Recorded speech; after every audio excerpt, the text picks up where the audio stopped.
Hello dear all. This is my second video on the Nazism and the rise of Hitler.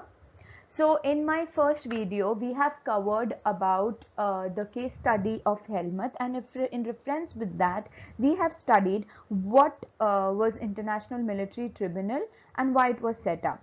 So we have learned about International Military Tribunal that was set up in Nuremberg, and it was set up to prosecute Nazi war criminals for the crimes against peace, for war crimes and crimes against humanity.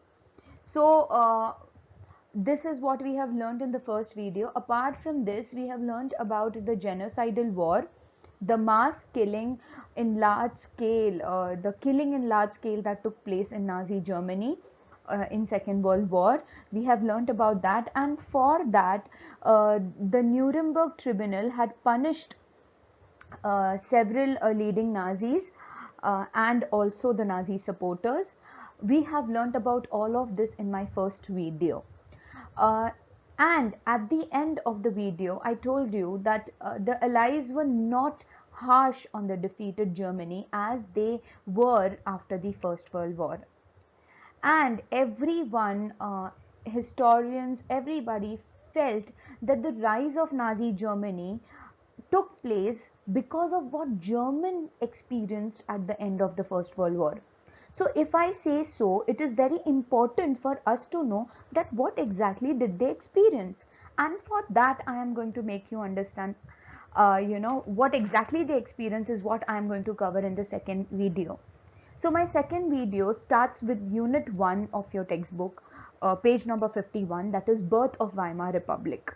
But before understanding the birth of Weimar Republic, let us understand what was First World War and what happened exactly after the First World War.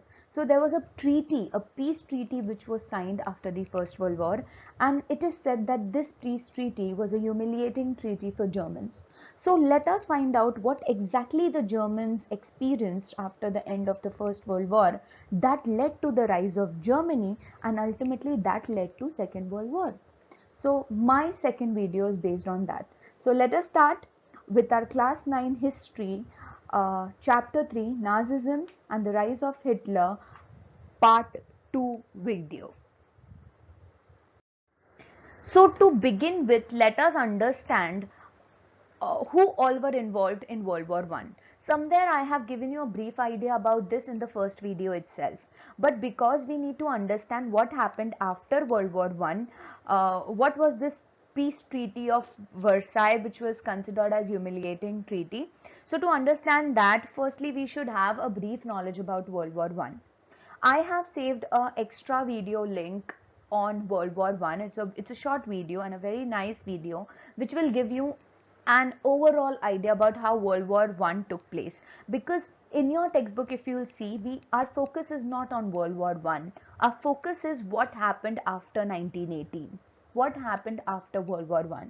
So let me just, because I have to give you a brief information about World War I, let us start with major powers that were involved.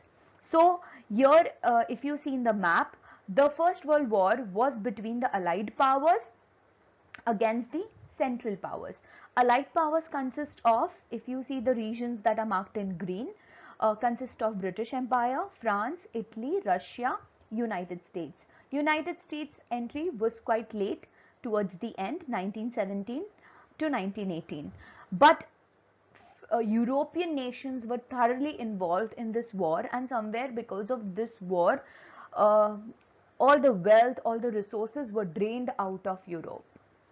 And it was against the Central powers. Central powers consist of Austrian-Hungarian Empire, German Empire, that is Germany, and Ottoman Empire, that is Turkey. Here if you see in pink, in the map, if you see the pink region, these regions were of Central powers. The yellow ones are the neutral countries which were not involved in the war at all. So these were the major powers who were involved in World War I. Obviously, what exactly happened and little bit brief information about what happened in the World War I, I'm going to give you in the next slide. So let us move ahead. So the result of First World War was that Germany was defeated at the end of World War One. The World War One lasted from 1914 till 1918. But Germany was defeated, which means Central Powers were defeated by the Allied Powers. When we go back and understand, Germany was a powerful empire in itself in early years of 20th century, and they fought this First World War, which was held from 1914 till 18, alongside the Austrian-Hungarian Empire and against the Allied powers, that is England, France and Russia. No doubt later Ottoman Empire, that is Turkey, the present day Turkey, that empire helped the Central Powers, and United States entry was from the Allied side.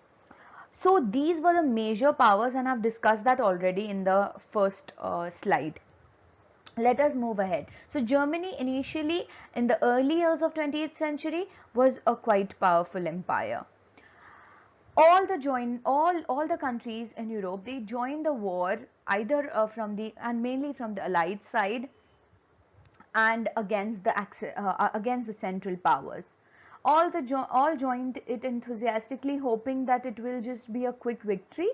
But little that they realized that the war went on and stretched on for almost 4 years, and because of which all the resources were drained out of Europe because of this, because of this First World War.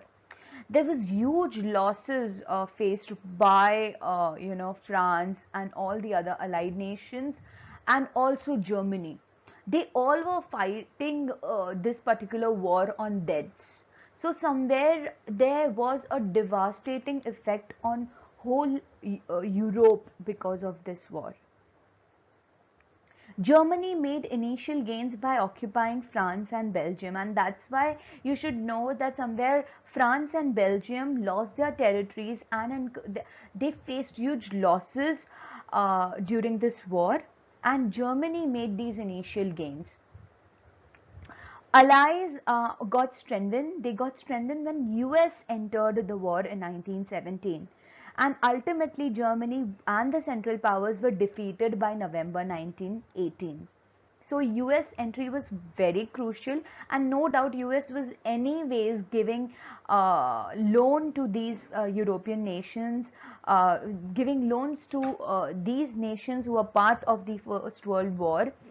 Somewhere when the US entered, that was the ultimate defeat for Germany and for Central Powers, and its entry, US entry, was in 1917.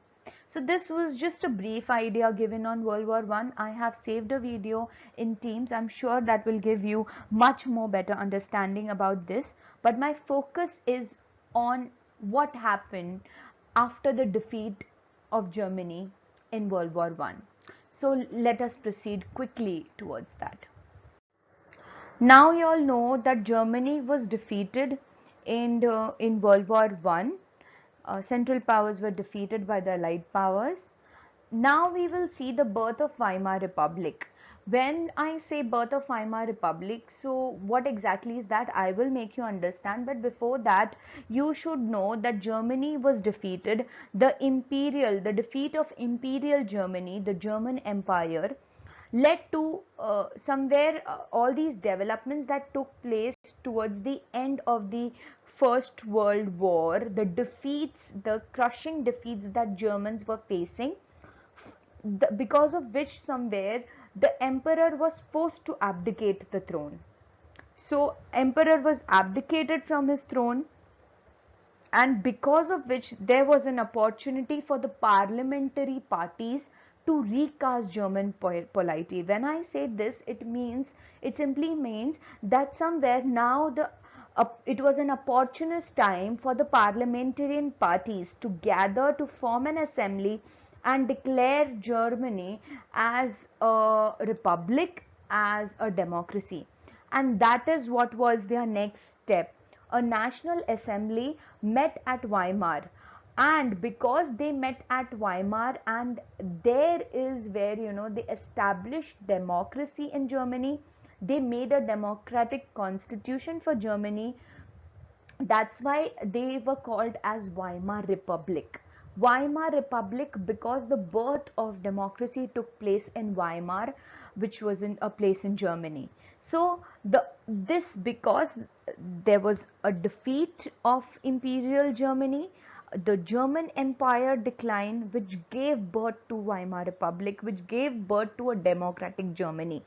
Emperor was abdicated from his throne, which gave the parliamentarian parties to take up this opportunity and establish democracy, and that is what they did.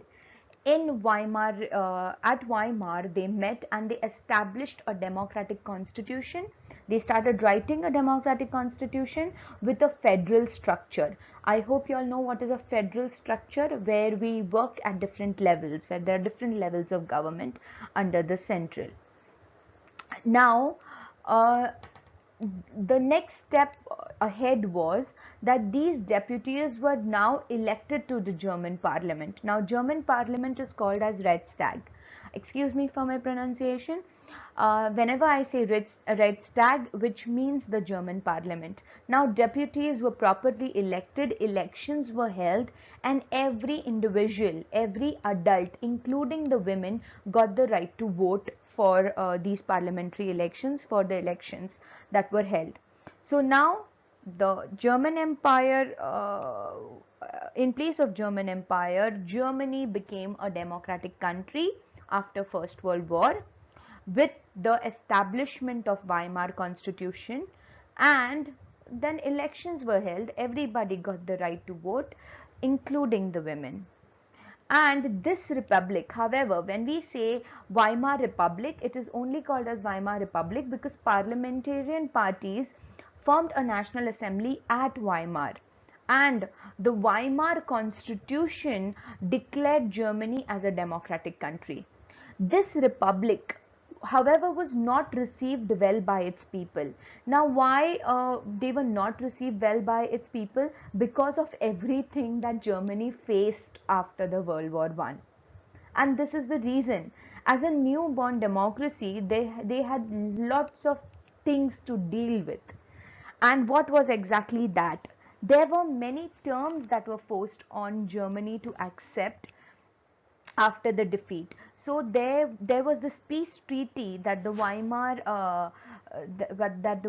Republic had to sign, where the new democracy of Germany had to accept this treaty after the defeat of Germany in World War I. So let us understand what was this treaty all about, because I'm telling you that it was a humiliating treaty for Germans. So what exactly were the clauses or the terms of this treaty which were literally forced onto the Germans by the Allied nations? So let us understand about this treaty. Before I start with the Peace Treaty of Versailles, let me tell you that I have been saving videos, extra YouTube links in your teams in Nazism channel. Please go and watch these videos. These are the videos that I'm showing it to the children in my online classes, but only if you have missed out my classes, then you can, after this video, please go surely watch these extra resources that I have been saving in Teams. It will just give you a better understanding of what I am teaching here. So let us understand the Peace Treaty of Versailles. When I say Peace Treaty of Versailles, it was not a peace treaty for the Germans. In fact, Germans considered this treaty as very harsh and humiliating for Germany. Now, why was this harsh and humiliating? We will find out that when we will understand its clauses or the terms. So Germany, they had to accept these terms that was imposed on them through this peace treaty. So Germany, because of this treaty, they lost their overseas colonies. They lost almost 1/10 of their population and 13% of its territories. So if you see here in the map, children, the green marked regions were given to the different European nations. Like this part was given to Belgium, Alsace-Lorraine given to France, then a few regions given to Poland, Lithuania, Denmark. So these were the green regions. If you see in this map, they had lost these territories to the other nations, to other European nations. They lost almost 75% of their iron and 26% of its coal.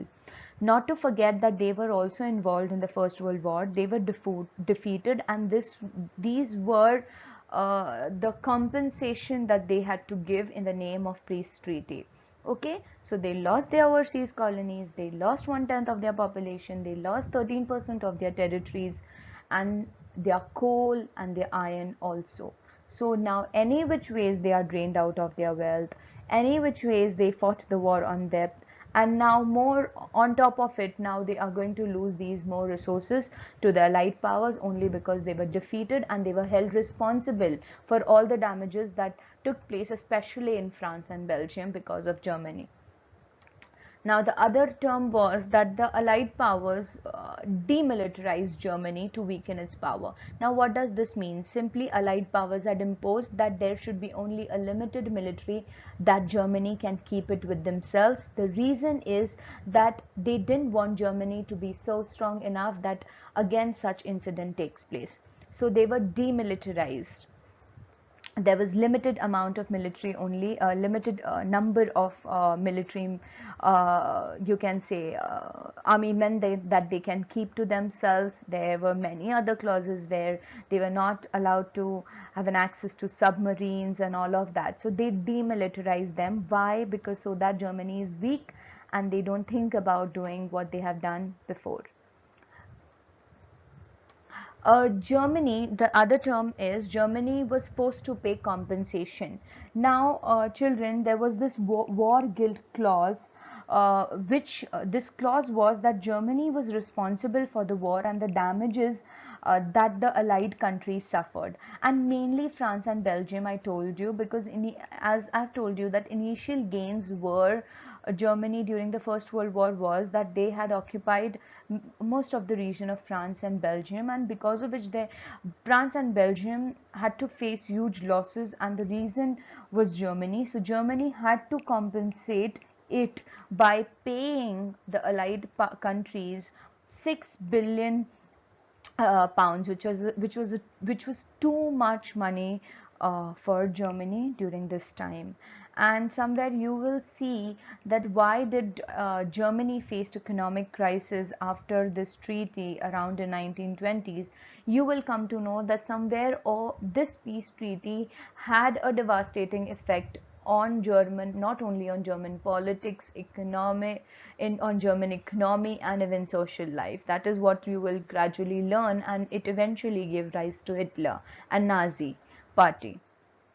Another clause was that the Allied armies also occupied the resource-rich Rhineland. If you see here in purple, this particular zone, firstly, completely this was taken over by Allied powers, this Rhineland region, completely demilitarized. Demilitarized here refers to that Germany did not have access to this resource-rich land, Rhineland, for almost much of 1920s. Okay, and allied power had taken control of this region also. So somewhere they had lost this region also because they did not have access to the Rhineland region. So these were some terms of the peace treaty which actually was considered as a harsh and humiliating treaty for the Germans. Let us see ahead. Now we have learned the clauses of the peace treaty. So we should also know that somewhere this treaty was considered to be harsh and very humiliating peace for the Germans. Okay, so here Germans considered that it was the Weimar Republic who was responsible for signing this treaty and bringing disgrace to Germany. So infant Weimar was made to pay for the sins of the old empire because they had lost the World War I, and because of the defeat, somewhere Weimar Republic was carrying the burden of the war guilt, and also they were carrying the burden of the national humiliation. And because of this humiliating treaty, somewhere Germany was Germany was forced to pay compensation, uh, and this crippled the German economy. And that is what we are going to learn ahead in our, uh, in my videos ahead. So this is what you should know, children, that many Germans held Weimar Republic responsible for the disgrace that they had to face in Versailles by signing this treaty. So I am done for this video.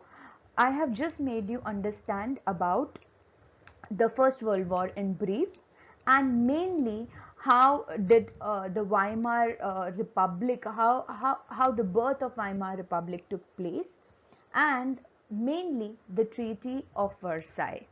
That was a humiliating piece for the Germans. Okay, you need to copy question 2, children. I've saved the notes on the teams. You have to copy question 2 in your history notebook. Please do the work on time. That's it for today, children. uh, Thank you so much. Stay home, stay safe. God bless you all.